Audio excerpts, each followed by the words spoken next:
possible de savoir ce que vous faites dans la vie? J'ai créé une licorne. J'ai monté une société qui permet d'épargner et investir en bitcoin. De l'import-export de matières premières agricoles. Accessoires de mode. Est-ce qu'on peut savoir sur une année quelle a été la plus grosse somme d'argent que vous avez générée? 2 millions d'euros. 2,5 millions. Pas loin du milliard. Le milliard, bordel.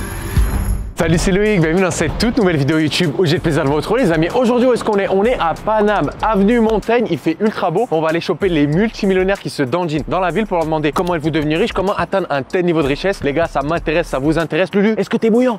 On est parti les gars, let's go. Bonjour monsieur. Bonjour. Excusez-moi, on a un des plus grands médias business en France. Oui. On interviewe les entrepreneurs, les personnes à succès. C'est possible de savoir ce que vous faites dans la vie? Je vous ai vu de loin, vous avez un très beau style. Merci, c'est gentil. Je fais de l'import-export de matières premières agricoles. Comment ça vous est venu cette thématique-là? En fait, moi, je viens d'une famille d'agriculteurs. D'accord. Donc c'est un peu comme ça que j'ai eu des touches sur ce business-là. Qu'est-ce qu'on peut dire à un jeune qui souhaite entreprendre? Je pense qu'il faut avoir du culot, premièrement, parce que c'est pas facile au début de se dire je vais entreprendre quelque chose, parce qu'on se dit il y a des gens, ça fait longtemps qui sont dans ce business-là, moi j'arrive, pourquoi est-ce que les gens ils vont me faire confiance? Ça, faut pas du tout y penser, justement, vous êtes jeune, vous avez des super idées, vous allez pouvoir apporter quelque chose de nouveau. Il faut aussi avoir du culot pour se faire un réseau, je pense que c'est très important. Ouais. Voilà. Et comment on fait dans votre domaine pour être un bon vendeur? C'est de bien connaître son produit, c'est de bien connaître ce que veulent les clients, faut vraiment s'adapter au mieux possible. Voilà. Est-ce qu'on peut savoir sur l'année que vous avez faite, la somme d'argent que vous avez pu générer? Sur une année, j'ai encaissé à peu près 2 millions d'euros. Ok. Dernière chose, peut-être un conseil financier. Il y a beaucoup de personnes qui veulent faire de l'argent, mais après, on a du mal à savoir quoi en faire. En fait, c'est quoi le meilleur conseil? Moi, en fait, j'ai un principe, c'est que l'argent, soit il est dépensé, soit il est investi. Il n'y a pas d'argent qui dort sur les comptes. Ça sert à rien du tout. Je pense, faut trouver un peu un ratio. Qu'est-ce que je mets pour me faire plaisir, les vacances, tout ça, et qu'est-ce que j'investis. Puis avoir la culture financière aussi, c'est important. La culture de l'investissement, s'intéresser à l'immobilier, à la bourse, tout ça, c'est vraiment des choses pour la vie, quoi. Voilà. Bah, super. Vous avez une magnifique ceinture, en tout cas, très belle montre. On peut présenter peut-être le modèle. J'aime bien les présenter face caméra. Just, Rolex, classique, Okay. Rien de. Très très joli, très Voilà, classe. merci. Ok. C'est possible de prendre votre contact pour rester connecté? Si j'ai une carte, si tu veux. Ok. Voilà. Moi, je suis là pour faire des connexions. J'essaie justement d'inspirer la communauté à aussi faire des connexions. Et vous habitez sur Paris alors? Non, moi, je suis sur Dubaï. D'accord. Oh, sympa, Voilà. c'est chouette. Bah, merci Très en bien. tout cas. Je vous souhaite Bah, une belle merci journée. à vous. Comment Super vous appelez? rencontre. Moi, c'est Loïc. Ok, Pierre-Jean. À bientôt. Mais Loïc, comment t'as fait pour savoir que c'était un millionnaire là? Parce qu'il avait un peu la dégaine d'un banquier, d'un salarié. Ouais, c'est vrai, bah, c'est les petits détails, les gars. J'ai l'œil. Ça fait des années on fait ça. Petite Rolex, petite ceinture Hermès. Je me suis dit, bon, il n'y a pas forcément les salariés à la banque qui s'habillent comme ça. Aussi, la posture, la façon un petit peu de marcher et généralement de s'exprimer, boum, ça tombe. Mais je pense que ça vient avec l'expérience. Et c'est pour ça que vous devez vous prendre au jeu, les gars. À force de parler avec des gens, vous allez savoir qui est qui. Vous allez aussi reconnaître les scammers, les imposteurs qui ont pas un rond et qui veulent simplement mettre des gros logos. Franchement, prenez-vous au jeu, essayez. Et au fur et à mesure, vous allez savoir de très loin qui est qui. Je peux vous le garantir. Bonjour. Excusez-moi. On a une des plus grandes chaînes YouTube sur le business en France. Je vous connais très bien. On interviewe les personnes spontanément dans la rue pour leur demander ce qu'elles font dans la vie. Est-ce que c'est possible pour inspirer la communauté de savoir quelles sont vos boîtes, vos entreprises, etc. Moi, je vous suis beaucoup. Alors moi, je suis entrepreneur. J'ai créé une licorne. C'est des boîtes qui sont valorisées à plus d'1 milliard de dollars. Je suis le fondateur du groupe IAD. C'est une boîte dans la transaction immobilière. C'est une boîte internationale. On est installé dans 8 pays. La dernière filiale qu'on ait ouverte, c'est les États-Unis. Magnifique. Est-ce qu'on peut savoir sur une année quelle a été la plus grosse somme d'argent que vous avez générée avec vos entreprises? Je pense qu'on doit tourner aux alentours de pas loin du milliard sur les boîtes cumulées. Ouais. Super inspirant. Et quel a été le facteur principal de votre réussite pour en être là où vous êtes aujourd'hui? La détermination, c'est que ça, le travail, la détermination. Je crois qu'il est important de dire aux jeunes qui veulent se lancer, qui veulent réussir, qui veulent devenir riches, entre guillemets, il n'y a que le travail qui paye. Je vois trop de trucs passer sur les réseaux, il y a des promesses où on peut devenir millionnaire en un jour ou en un mois, ça n'existe pas, c'est du vent. Voilà. D'accord. Et vous venez d'une famille d'entrepreneurs ou est-ce que ça s'est développé au fur et à mesure? Du tout, ça s'est révélé avec le temps. Moi, j'aspirais à être libre. Quand je dis libre, c'est la liberté financière, mais aussi la liberté, tout simplement. Bien sûr. Et il n'y a que l'entrepreneuriat qui permet ça. Ok. Est-ce que vous avez connu des échecs dans votre parcours? On n'en parle pas assez. Et comment est-ce qu'on fait pour switcher justement et rebondir de plus belle? Je crois qu'il faut croire en soi. Pour moi, l'échec que j'ai connu avec ma première expérience entrepreneuriale, ça a été le meilleur des maîtres. Ouais. C'est-à-dire que toutes les erreurs que j'ai pu commettre par manque d'expérience, je les ai plus jamais reproduites. D'accord. Après, c'est la volonté, c'est encore l'envie de toujours aller de l'avant, de continuer, et puis la force mentale, la capacité à pouvoir rebondir de ces échecs et aller de l'avant tout simplement. Et puis j'avais surtout cette détermination et cette soif et le désir de vouloir changer mon monde et de vouloir changer le monde par la suite. Magnifique. Est-ce que vous avez une leçon de vie qui vous a marqué, qui a fait l'homme que vous êtes aujourd'hui? Alors beaucoup de choses. Moi, j'ai pas eu de mentor, mais il y a une phrase qui m'a vraiment marqué. À la base, je suis quelqu'un d'extrêmement timide. C'est vrai que l'entrepreneuriat m'a fait énormément grandir et évoluer. Il y a une phrase qui m'a marqué. On m'avait dit un jour, la fonction fait l'homme. Okay. J'ai mis beaucoup de temps à comprendre ça, mais je vous laisse méditer là-dessus et le jour où vous comprendrez, vous allez voir que ça va déclencher beaucoup de choses chez vous. Super intéressant. Et quelle est la place du réseau et le fait d'avoir les bonnes personnes dans son entourage de façon primordiale? C'est pour ça, moi je dis des choses qui peuvent paraître des banalités, mais pour tous ces jeunes de banlieue comme moi qui n'avaient ni le réseau, qui n'étaient pas issus de familles d'entrepreneurs, qui n'avaient pas les moyens, dont les parents n'avaient pas les moyens de payer des grandes études, etc. Je ne me préoccupais pas du réseau, mais aujourd'hui, avec le recul, le réseau, c'est capital. Et c'est le réseau qui va vous faire du business. Et si j'avais su ça avant, j'aurais pu gagner 10 ans de ma vie. Merci beaucoup pour la valeur que vous avez partagée. C'est possible de rester en contact, prendre peut-être votre numéro? Effectivement, je suis tombé sur vos vidéos. On fait pas mal de vidéos dans les villes fortunées, style Monaco, Dubaï. Merci pour la valeur. On vous embête pas plus. Allez. Je vous dis à bientôt. Prenez soin de vous. Merci. Au revoir. Non, là c'est trop. Là je suis choqué. Oh, Jérôme Chabin, les gars, en plein milieu de Paname. Mais tu pensais qu'on allait le voir aujourd'hui? Les gars, là on parle de milliards. Record battu. À Cannes, on était tombé sur un mec qui nous avait dit faire 350 millions l'année. Là, Jérôme, il fait le milliard, les gars. Le milliard. Et en plus, ça me fait plaisir d'avoir un Français. Je sais qu'il part pas forcément en plus avec des gros moyens. Ok, il l'a dit, il vient pas forcément d'un milieu d'entrepreneurs et tout. Le milliard, bordel. Les gars, le contact, Lulu. Merci, hein, c'est aussi grâce à vous, mais j'aime trop ce genre de rencontre. C'est un délire. Allez, viens, mon frérot. Putain, on enchaîne. Let's go. Bonjour monsieur, vous avez un excellent style. Je vous trouve très beau. On a une chaîne business, on interviewe les entrepreneurs à succès monsieur. Est-ce que vous êtes entrepreneur? Est-ce que vous êtes dans le salariat? Dites-nous tout. Entrepreneur, oui. Dans quel milieu vous évoluez? Accessoires de mode. Accessoires de mode, oh. Est-ce que vous aurez un conseil pour un jeune homme ou une jeune femme qui souhaite se lancer dans la mode? C'est pas évident, hein. Ouais. Il faut des relations pour ça. Les relations? Ouais. C'est ce qui vous a aidé justement à réussir dans ce domaine-là? Entre autres, bien sûr. Comment est-ce qu'on fait pour trouver sa voie monsieur? Vous savez, on a tellement de choses dans la tête. S'arrêter sur un projet spécifique quand on est jeune, c'est pas évident. Hein. C'est vrai qu'on est en plus spammé de beaucoup de choses. Et du coup, vous avez votre propre boutique. Qu'est-ce qu'il en est, monsieur? Mais j'ai lancé un produit qui n'est pas encore sur le marché. Ok. Ouais. C'est un accessoire très précis. On peut pas encore savoir ce que c'est. Oui, ah. Et c'est très joli. Ça s'enlève, oui. Ah, ça s'enlève en plus. Est-ce qu'on peut savoir avec votre business sur une année quel a été le meilleur chiffre que vous ayez fait? C'est conséquent, quoi. C'est conséquent. C'est conséquent? Vous avez déplacé le million d'euros? Oui. Magnifique, monsieur. Je vous embête pas plus. Je prends votre contact. 0603. Vous êtes magnifique, monsieur. Une très belle journée. Prenez soin de vous. On fait du sport, c'est important. Au revoir monsieur.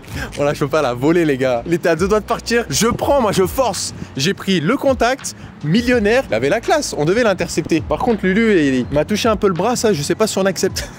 Allez on enchaîne frérot, go. Oh, frérot, on se régale aujourd'hui, les profils ils sont fous. T'as vu ça, c'est incroyable. Et tu leur as dit ce qui se passait la semaine prochaine? Le 30 mars les gars, à 18h30 sur ma chaîne YouTube, je vous annonce un documentaire exclusif sur le business qui va révolutionner le monde francophone, encore méconnu en France d'ailleurs. Ça fait des années que j'interviewe des entrepreneurs multimillionnaires dans les villes les plus fortunées du monde. En face caméra, ils vous donnent déjà énormément de valeur. Mais en off, ils me partagent les véritables secrets de leur réussite. Et ça fait des années avec toute mon équipe qu'on travaille dessus pour fournir un documentaire d'exception. Il y a des croyances limitantes qui vont exploser. Ce que je vais vous révéler, c'est encore du jamais vu. Ça n'a jamais été fait sur le marché. Les gars, 18h30, le 30 mars, vous allez être juste choqués. Notez bien cette date, ça va être fou. Et on enchaîne pour notre vidéo, mon frérot. Let's get it. Bonjour monsieur, vous parlez français? Oui, très bien. Ouais, on est un des plus gros médias business en France. Ouais. Et on interviewe les personnes spontanément pour savoir si elles sont entrepreneurs afin d'inspirer la communauté. Ah, comment ça s'appelle? Ça s'appelle Loïc Bourget. On a une des plus grosses chaînes YouTube sur l'entrepreneuriat et le business. Donc vous êtes avenue Montaigne voir... Exactement, pour interviewer.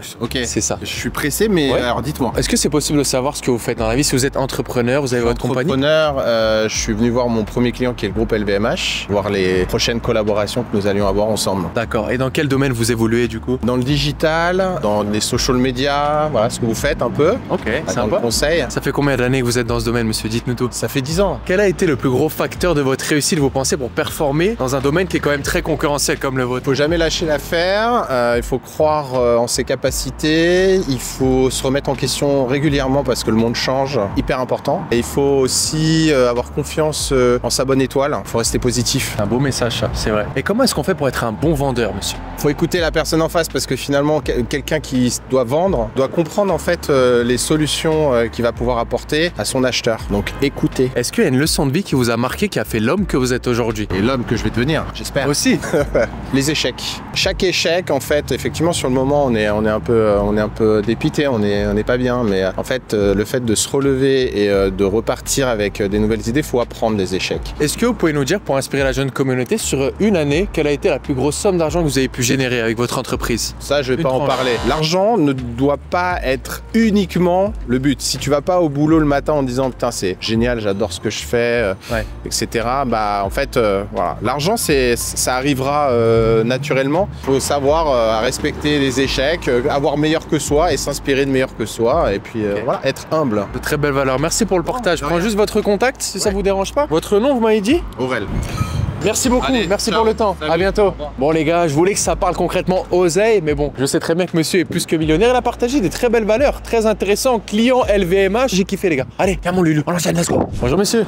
Excusez-moi, je vous ai vu sortir la boutique Dior. On est un média en fait basé sur l'entrepreneuriat et je vous ai vu avec une très belle montre aussi, je vous avoue. C'est possible de vous demander ce que vous faites dans la vie, si vous êtes entrepreneur ou... Ça, je suis entrepreneur. J'ai monté une société qui s'appelle Bitstack. C'est la première application en France qui permet d'épargner et investir en Bitcoin. Est-ce qu'on peut savoir sur une année quelle a été la plus grosse somme d'argent que vous avez générée? Alors chaque année, nous, on est une société qui fait de l'hypercroissance, donc je peux donner une idée. On a lancé la société en 2022, on a fait 40 000 € de chiffre d'affaires. En 2023, on a fait 750 000 € de chiffre d'affaires. En 2024, on a fait 2,5 millions de chiffre d'affaires. Ah oui. Et cette année, on devrait faire 10 millions de chiffre d'affaires. Ah oui, c'est vraiment de l'hypercroissance alors. Ça fait combien de temps que vous êtes dans ce domaine? Dites-nous tout. Ça fait presque 10 ans que je bosse sur le Bitcoin, mais j'en ai fait mon métier et j'ai créé cette société il y a pratiquement 3 ans et demi maintenant. Et du coup, est-ce que vous venez d'une famille d'entrepreneurs ou est-ce que ça vous est venu un petit peu dans les tripes en grandissant? Expliquez-nous un petit peu. Alors j'avais un grand-père qui était entrepreneur, mes parents sont pas entrepreneurs, mais ils avaient des bonnes valeurs, une rigueur de travail, de l'empathie, de la générosité, donc voilà. Est-ce qu'on peut savoir quel a été peut-être le plus gros facteur principal de votre réussite pour en être là où vous en êtes aujourd'hui? Il faut savoir bien s'entourer évidemment, parce que c'est une aventure humaine. Tout d'abord, on est 2 associés, mon CTO et moi qui est CEO, donc lui il a un bagage très technique pour monter ce qu'on a fait et aujourd'hui on est plus de 25 collaborateurs. Ah ouais, la classe. Comment est-ce qu'on fait justement pour être un bon manager? Pour être un bon manager, faut